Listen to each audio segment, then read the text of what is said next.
A lot of buzz this week about that selfie that President Obama took at the Nelson Mandela Memorial Service. But we may be missing the bigger picture here.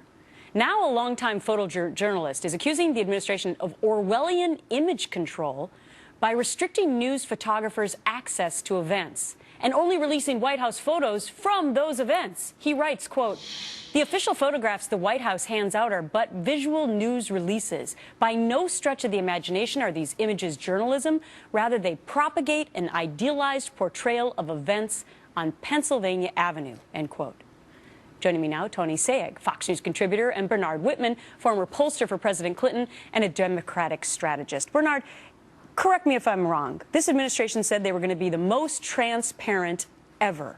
And now, just now, in Jay Carney's briefing, there was an outburst, a protest amongst the reporters there because they're being locked out of pivotal historical moments like two presidents on an airplane together the other day coming back. And the only photo they get is the one that the White House takes. Honestly, Gretchen, I don't get it. I actually think the selfie made a lot of sense. It's real, it's current, it's what people are doing. But to not allow photojournalists access, unscripted, to the president during meetings with world leaders, with real people, just working on a staff, I think really limits the ability of the administration to get across to the American people the work that's actually being done and all the energy and excitement and seriousness also that occurs within the White House. I don't really understand why they're doing it. It makes no sense at all. All right, so I just alluded to this outburst to protest in the Carney briefing. Listen to this.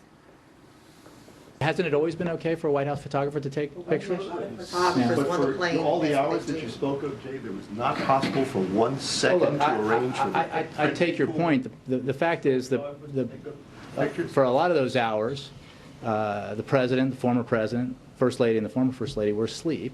So we probably weren't going to bring in a still pool for that, or they were having dinner. I mean, Tony, really, now you've got the reporters turning on Carney about so many things, but now about photographs. Why would they continue on with this mission? Well, it's crazy because what you've seen, Gretchen, is this cumulative frustration from the press, frankly, since the summer, since the AP has been linked to this DOJ effort to subvert their efforts to cover some things the administration didn't want them to cover. Then we had the John Rosen thing.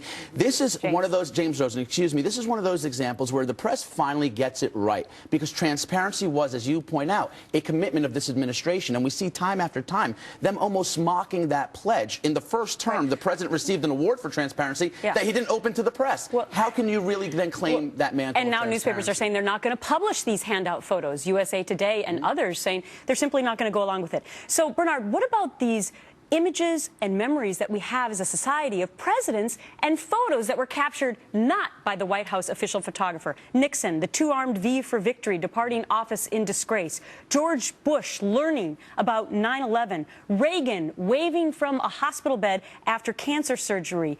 President Ford stumbling on the steps of Air Force One. Here it is right here. And by the way, he was an athlete at the University of Michigan, I believe. But this moment went down as, oh, well, you know, so it changed the course of history. Now we're not going to get those images anymore that make a president look real like the rest of us? These photos tend to make presidents look real human beings. And I think what's surprising to me is in an age when we are obsessed with photos, we visually communicate. Just look at Instagram and Facebook. The idea that the administration is somehow limiting that in order to script this, I think, at best is penny-wise and pound-foolish, but really a tragedy for the American people. Let's see if you both agree.